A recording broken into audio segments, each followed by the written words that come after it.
Или ви ќе одиште така? Председателе, како ги коментирате настаните во собранието и вчера и денес? Тоа е срам за демократијата, како можам да ги коментирам. Очигледно дека некои ги храбри вака да се однесуваат. Ова е чин на дивјаштво што можев да го видам вчера во комисијата за европски прашања или како и да се вика таа комисија што ја води колега, ако можам така да го наречам. Мислам дека и тој работи на еден од универзитетите и треба да биде педагог, арбера демек, како се викаше. Но мислам дека главната цел нивна е да направат дефокус од реалните теми, а тоа е тешкиот живот, инфлацијата, предавството кој што го прават на дневна основа, преговараат позади очите на јавноста, преговараат двајца луѓе, блиски соработници на Бујар Османи. Едната дури од Брисел е долетена до Софија, другиот е тука од неговиот кабинет. Во Софија моментално преговараат за нашиот идентитет, за македонскиот јазик, за македонската историја, култура и така натаму. Исто така дефокус од тоа што следи одлуката на регулаторната комисија за новата цена за електричната енергија, за тешкиот живот и сега не најдоа на поинаков начин, мора со дивјаштото да го направат. Ги жалам тие студенти кои што овој човек им биде педагог и кои што овој човек ги образува да бидат утре академски граѓани. Наместо денеска да излезе и да се извини и да побара прошка од јавноста, гледам уште по оправдување.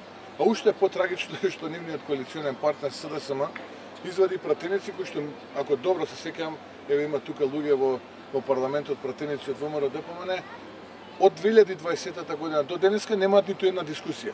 Но затоа пак вчера има статуси на социјалните медии дека кој бил најдобар, како да го наречам, председател на комисијата за европски прашања. Мислам шокантно, а тие луѓе замислете имаат искуство не повеќе од 2 години во рамките на парламентот.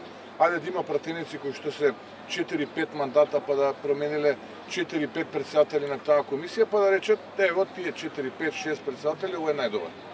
Катастрофална една ситуација од која добивате тегови во стомакот, но ќе се бориме, ние нема да се откажеме, ние одиме до крај, до целта, нема до победа, знаат дека доаѓа крајот, знаат дека потоа има одговорност и во паника прават и вакви дивечки работи. Очекувате, извини колега, очекувате да си понесат одговорност?